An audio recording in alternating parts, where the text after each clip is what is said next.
तो आता आपण बघूया तुला जपणार आहेचा एपिसोड रिव्ह्यू. वेदा बाहुली घेऊन हॉलमध्ये येते आणि तिच्या आजोबांच्या मांडीवर बसते. हॉलमध्ये सगळेच असतात. तेव्हा नर्मदाला सगळे विचारपूस करत असतात की काय झालं म्हणून. तेव्हा नर्मदा ती बाहुली बघते आणि बोलते की वेदा कशाला आणली ही बाहुली, आणि तुला किती सांगितलं आहे की ही बाहुली मला माझ्या डोळ्यासमोर नको आहे. तेव्हा दादासाहेब बोलतात की अगं, तेव्हा नर्मदा बोलते की दादा मला ही बाहुली माझ्या डोळ्यासमोर नको आहे. आणि मंजिरी नर्मदाला गाजरचा हलवा भरवत असते. तेव्हा नर्मदा बोलते मंजिरी बोलते की काय गं, काय झालं, बाहुलीने पण टोमणा मारला का? तेव्हा सगळे हसायला लागतात. तेव्हा अजित चिडतो आणि बोलतो की स्टॉप दिस नॉनसेन्स. काय चाललंय, माझ्या मॉमची मस्करी करू नका, म्हणून अजित बोलतो आणि अथर्वकडे बघतो. आणि तेव्हा त्याच्या आईला बोलतो की मॉम, अक्कल तुला पाहिजे. कशाला सतत तुला अपमान करून घ्यायची सवय पडली आहे, सतत तुझे अपमान करून घेत असते. आणि तुला नाही जमत आहे ना ती बाहुली असं तसं तसं तुझ्या स्वतःच्या रूममध्ये बसायचं ना, कशाला येऊन बसतेस इथे.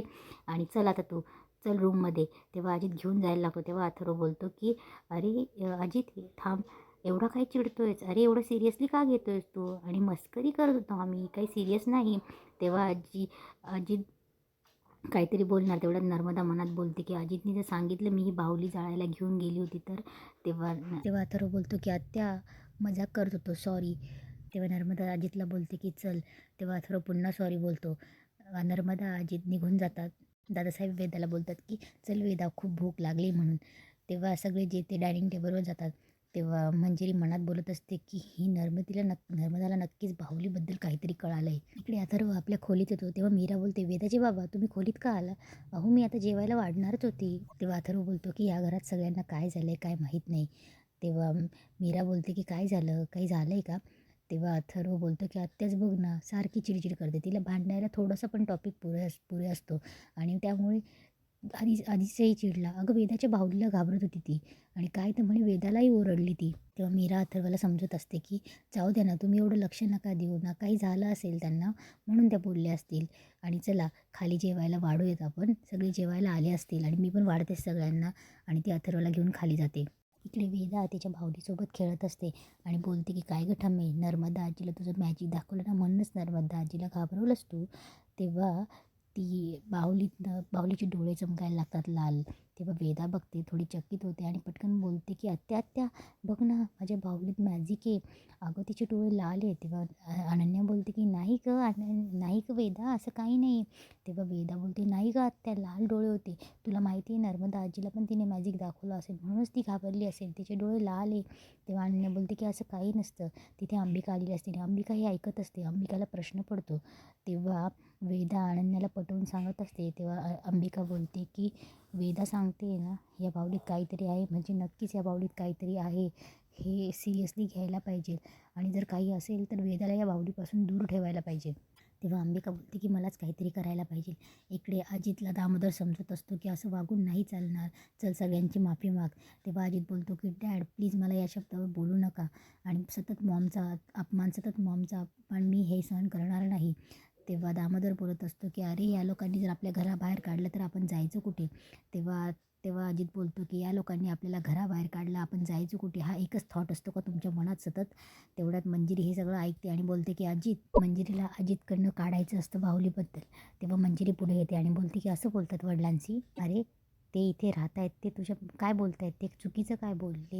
हे बघ, एखाद्याचं नशीब असं असतं की त्याला 2 वेळचं खायलाही भेटत नाही. एखाद्याचं नशीब असतं की ते कष्ट करतात आणि तेव्हा त्यांना 2 वेळचं खायला भेटतं. एखाद्याचं नशीब असतं की त्याला काहीही न करता खायला भेटतं 2 वेळचं. आता तुझ्या वडिलांकडेच बघ ना, ते इथे राहत आहेत, काहीही न करता त्यांना 2 वेळचं खायला भेटतं आहे, ते कुटुंब पोसत आहेत. मग त्यांचं काय चुकलं बरं? नशीब आहे त्यांचं. मंजिरी टोमणाही मारत असते आणि बोलूनही दाखवत असते, बरोबर आहे ना दामोदरराव? तेव्हा दामोदर हा करून मान डोलवतो. तेव्हा मंजिरी बोलते की आणि तुझ्या आईचं काय चालू आहे, तिचं काय चालू आहे मला कळतच नाही आहे. ती सतत काही ना काहीतरी कुरापती काढत असते, दादासाहेबांशी भांडत असते, माझ्याशी तिचं पटत नाही, आणि आता तर ते बाहुलीचं काय खोळं घेऊन बसली आहे. मंजिरीचा मुद्दाच तो असतो की तिला अजितकडनं बाहुलीबद्दल काढायचं असतं. तेव्हा दामोदर पटकन खुणवतो अजितला की सांगू नको म्हणून. तेव्हा अजित बोलतो की मला खरंच काही माहीत नाही आहे. तेव्हा मंजिरी बोलते की अजित तू माझ्यापासून काही लपवतो आहे. तेव्हा दामोदर बोलतो तो का लपवेल? तेव्हा अजित बोलतो की आय डोंट नो, मला खरंच काही माहीत नाही. तेव्हा मंजिरी थोडी पुढे जाते. तेव्हा मंजिरी पुढे जाऊन उभी राहते आणि मध्येच बोलते की ठाण्याच्या एका क्लबमध्ये तू 5 लाख रुपये हरलास जुगारात. तेव्हा दामोदर बोलतो 5 लाख अजित. तेव्हा अजित बोलतो की शांत बस शांत बस. तेव्हा तेव्हा मंजिरी तेव्हा अजित पुढे येतो आणि बोलतो की मामी मामी. तेव्हा मंजिरी बोलते की हरलास ना तू 5 लाख. तेव्हा दामोदर बोलत असतो की काय रे अजित, आता कोण देईल ते 5 लाख रुपये पैसे, कोण फेडेल ते कर्ज. तेव्हा मंजिरी बोलते मी देईल, फक्त ते बाहुलीचं आहे ते काय ते सांग. तेव्हा अजित शांत होतो. तेव्हा मंजिरी बोलते की ठीक आहे, मग मी दादासाहेबांना सांगते तुझ्या 5 लाखांबद्दल. तेव्हा अजित पुन्हा जातो की मामी मामी मी सांगतो तुला बाहुलीचं काय ते. तेव्हा मंजिरी विचारते. तेव्हा अजित झालेला सगळा प्रकार सांगतो की मॉम ती बाहुली बंगलोच्या पाठीमागे जाळायला घेऊन गेली होती आणि त्या बाहुलीने कसं तिला दाखवलं आणि मॉमला कसं वाटते की तिच्यामध्ये ब्लॅक मॅजिक वगैरे वगैरे अजित सगळं सांगतो. तेव्हा मंजिरी बोलते की ओके तुम्ही जा. तेव्हा अजित बोलतो की मामी ते पैसे. तेव्हा मंजिरी बोलते देईल म्हटलं ना.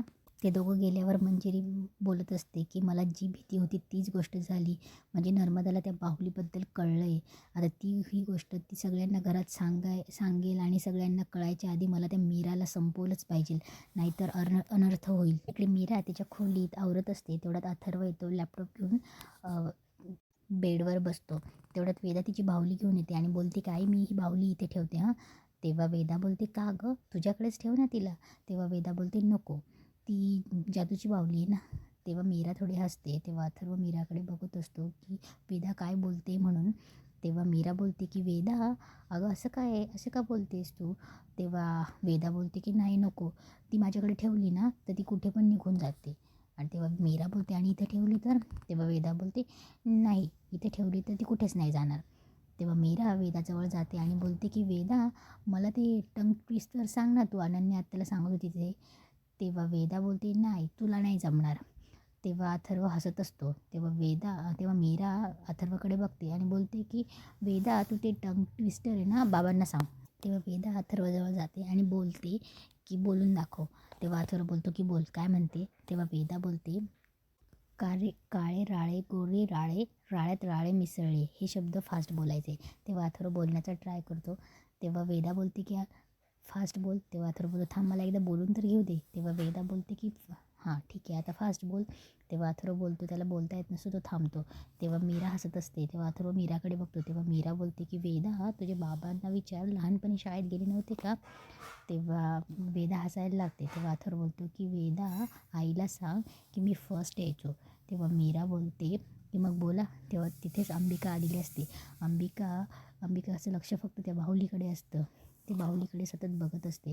नंतर त्या तिघांच्या गेम खेळताना बघत असते आणि मनात बोलते की हे तिघं असले की किती खुश असतात, नजर नको लागायला कोणाची यांना. तेव्हा अथर्व पुन्हा बोलत असतो, पुन्हा चुकतो. मीरा हसत असते. तेव्हा अथर्व बोलतो की एक काम कर ना, तू एवढी हसतेस ना, तू बोलून दाखव ना. तू एवढी हसतेस ना तर मग तुला तर इझिली जमत असेल ना. तेव्हा मीरा शांत होते. तेव्हा अथर्व बोलतो बोल. तेव्हा मीरा बोलते बोलेल ना, मी बोलून दाखवेल, पण तुम्ही जेव्हा व्यवस्थित बोलणार तेव्हा, तुम्ही करेक्ट बोलल्यावर मी बोलून दाखवेल. तेव्हा अथर्व बोलतो व्हेरी क्लेवर. थांब एकदा मी परत ट्राय करतो. तेव्हा ते पुन्हा गेम ट्राय करत असतात. मीरा हसत असते. अथर्व एक एक शब्द बोलून ट्राय करत असतो. तेव्हा अंबिका बघते आणि पुन्हा बोलते की किती खुश आहेत ना, पण ही बाहुली इथे, हे बरं झालं वेदाच्या रूममध्ये नाही येते आणि मीरा आत्ता खुश आहेत, तर त्यामुळे तिला डिस्टर्ब करायला नको. ही बाहुलीमध्ये नक्की काय आहे ही की फक्त माझी शंका आहे, हे फक्त मला शोधायला हवं. तेव्हा मीराचं लक्ष अंबिकाकडे जातं. तेव्हा तिला खून होते. तेव्हा अंबिका सांगणार तेवढं ती अंबिका काही नाही बोलून तिला गुड नाईट करते. तेव्हा मीराही तिला बोलते. अंबिका चालली जाते. तेव्हा हे पुन्हा गेम खेळायला सुरुवात करतात. तेव्हा अथर्व बोलतो की आता मी बोललो तू बोल ना, आम्हाला पण बघायचं आहे.